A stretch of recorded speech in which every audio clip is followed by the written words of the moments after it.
going on, everyone? Welcome back to another video. If you don't know who I am, that means you're new. I'm Mark. What's good with y'all? Go check out my other videos. Check them out. Check them out. But first, stay on this one. So, with this video, there's really no beating around the bush with this one. Thankfully speaking, I have experience, a good bit of experience actually, with all three of these firearms. Why is that? Well, because I work at a gun range. I'm pretty sure you guys knew that by this point.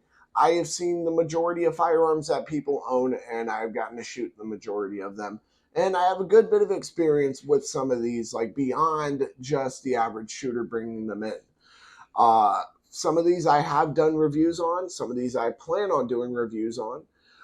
But let's get right into it.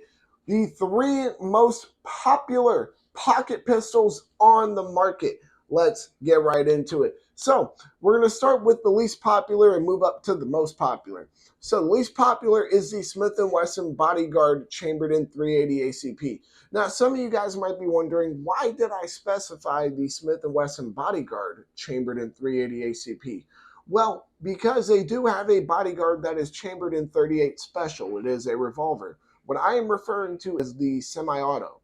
So the .380 ACP variant of the Smith & Wesson Bodyguard, holding a 6+1 capacity of .380 ACP with an insanely long trigger, insanely heavy trigger at that. I've actually done a gun review on the Bodyguard, and while it's good for a pocket gun, I guess you could say, there's a lot that, in my opinion, could have been a lot better with that gun that Smith & Wesson just did wrong. When I say insanely heavy, I'm referring to like a 12-pound trigger. And it is a double action only firearm. I get that it's a pocket gun. I get that the trigger is not supposed to be extremely light and crisp. And I get it. You don't want it to go off, in someone's pocket. I get that. But also, that trigger was so insanely heavy that it took thousands of rounds of practice for you to even remotely get good with that gun. That's just to say the least. Moving on, though, to what I at least have seen to be the second most popular pocket gun on the market, the Ruger LCP Max. Now, some of you guys were probably thinking that I was going to say the original Ruger LCP.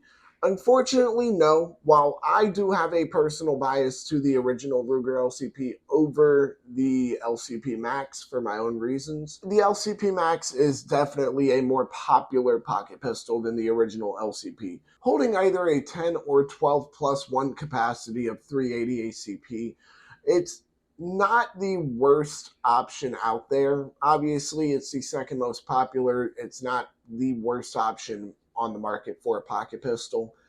It just was never a gun that really caught my eye and made me want to go buy it and do a review on it. I have gotten to put a good few rounds through a couple of them. I can truthfully say at least I've shot at least 100 rounds through several different Ruger LCP Maxes. And they were reliable. The trigger it wasn't great. It's definitely better than the original LCP trigger, I can say that. But it just didn't do it for me. The way it sat in my hands, it just did not feel right. Shooting it, I don't know, maybe it's just me. Maybe I would have needed more time to get much better with it. But I also, I at least can say I'm a fairly good shooter across the board with the majority of platforms. If it's a platform that I'm genuinely just not a good shooter with, I'm going to openly say it. But yes, it is the second most popular pocket pistol on the market. People like it. It works for them. And again, it's just not my cup of tea, I guess some people could say. But moving on to the most popular pocket pistol on the market currently, and truth to be told, my favorite option on this list, what I am going to be retiring my Ruger LCP for and upgrading to, the Smith & Wesson Bodyguard 2.0. Now, if you guys have seen the Bodyguard 2.0, you guys completely understand why I'm saying I'm upgrading my original LCP, or at least I'm retiring it and moving over to the Bodyguard 2.0. Holds a 10 or 12 plus 1 capacity of 380 ACP. And you guys might be wondering, well, why does that matter? Why is that such a big deal? The Ruger LCP Max also holds that same capacity of 380 ACP.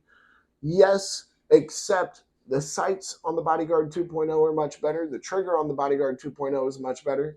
The feel of the Bodyguard 2.0 is much better. I've gotten to shoot a good few of them, a good few amount of times. I mean, truth be told, if I wanted to, I could go into work tomorrow, buy some 380, and go shoot the Bodyguard rental that we have. We have a Bodyguard 2.0. I can shoot it whenever I want. I have a good bit of experience with them, and I do plan on eventually getting my own and doing a review on it. I don't want to do a review on the Bodyguard 2.0 that the shop has. I'd rather just get my own and bring it here and do a review on it.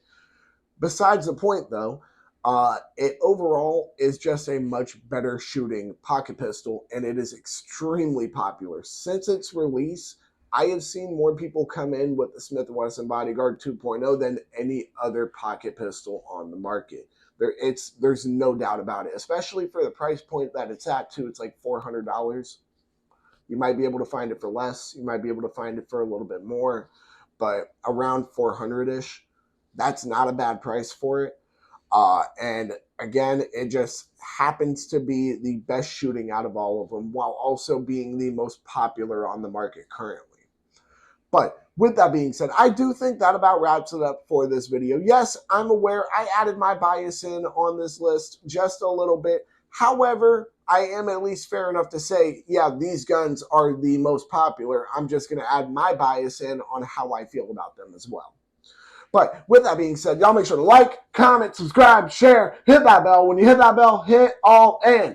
Whether or not you agree with me about my, well, you could agree with me about my biases. You could argue against my biases on the options on this list. But I don't think anybody on here is going to disagree with me that these three are the most popular pocket pistols on the market. But with that being said, y'all make sure to comment down below. Check out all my other videos. Y'all make sure to stay legal, stay safe, stay dangerous. Have a good one, y'all. Peace.